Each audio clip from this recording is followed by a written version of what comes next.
25 Tunnel to Towers 5K Run Walk is coming up on September 12th at the Columbia Metropolitan Convention Center. Whether you're lacing up for the run, walking to honor heroes, or just cheering on from the crowd, now's the time to focus on race readiness.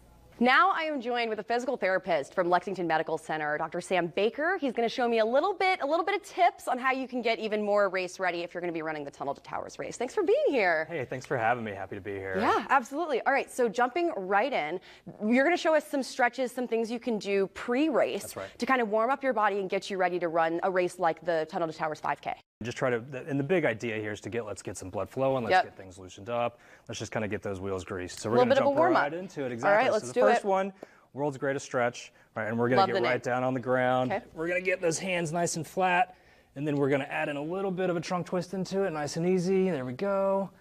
Good, and then come right back out of it, and then we're going to add in a little bit more. We're going to rock back on that knee, get that hamstring nice and stretched. There we go. Good. The balance is what's getting me. And then you can just kind of work into it and out of it, nice and easy, just taking what your body's giving you.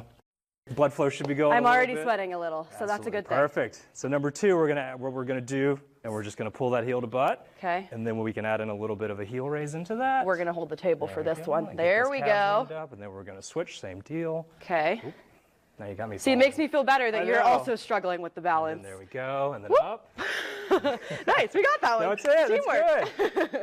And the last one we're gonna do, this one's kind of the end range, the big goal. And we're going to add in some active movement into it, okay? So we're going to work into, the motion is we're going to lift those knees up and drive those heels to butt. And all we have to do is just kind of get things going, stay on the toes. Nice. Go, get those arms pumping. Much like we're adding in that run, and you can do it in place, 20, 30 seconds, or you can actually start to move with it. Okay.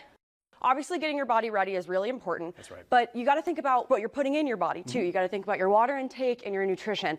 What tips do you have for that? Yeah, so preparation is key, right? So the race is just the end game for what we've done and how we've trained. And so if we don't have the fuel and we don't have the hydration necessary to actually perform in the race, then we're not going to have as good of a performance as we'd hoped, right? So diet's super important. Lots of carbs is very important. Kind of in 24 hours is the kind of the minimum time frame. So with this being a night race, I always kind of recommend a dinner time carb meal. Well, so let's talk about that. The race starts at 7 p.m. That's a lot later than a classic 5K. So what do racers need to know if they're used to doing classic, morning 5Ks? What's going to be that difference? A big important thing is to stay moving throughout the day. Got it. So making sure that if we're working at a desk or we're working in a confined standing position, that we're staying moving, continuing to keep our bodies loose, not letting us stiffen up, because we're gonna have to work a lot harder to get loosened up and get ready for the 7 p.m. race. Right. So that's a really important piece. And another one is the hydration, right? Yes. So staying on top of your water intake, with it being an end of the day race. If we're not intaking enough, which is bare minimum 64 ounces of water, right. We're gonna start that race at 7 p.m., not properly fueled and not properly hydrated. Right. We're gonna have a higher risk of cramps or some sort of heat illness, which we don't want to have. Well, thank you so much, Dr. Baker, for all of these incredible tips, and we really appreciate you being here. Yeah, no problem. Thanks for having me. Yeah, for sure. Guys, we're going to have all of these details up on our website, so be sure to check that out, and head out to the Tunnel to Towers 5K. Happy